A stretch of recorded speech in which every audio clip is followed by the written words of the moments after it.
Have you ever wondered why the Vietnam War, a conflict that deeply impacted the 20th century, actually happened? Let's break it down simply. Well, for a long time, Vietnam was a colony of France, part of what they called French Indochina. Think of it like a country owned by another, faraway nation.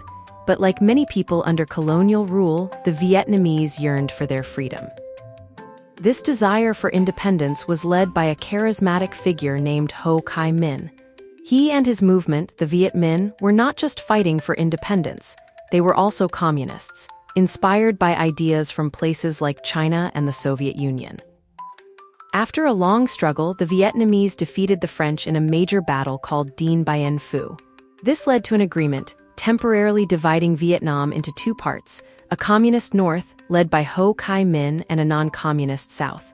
The plan was to reunite later with elections. Now here's where the United States comes in. During the Cold War, America was fiercely anti-communist. They believed in something called the domino theory. The idea was, if one country in Southeast Asia fell to communism, others would quickly follow, like falling dominoes. Fearing this domino effect, the U.S. started supporting the non-communist government in South Vietnam, providing money, weapons, and military advisors.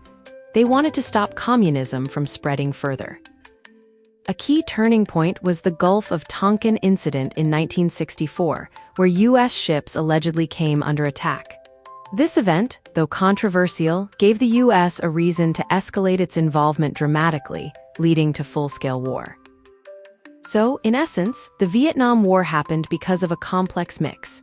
Vietnam's fight for independence from France, the rise of communism under Ho Chi Minh, and America's Cold War fear of communism spreading, leading them to intervene in a divided nation. Subscribe for more amazing facts.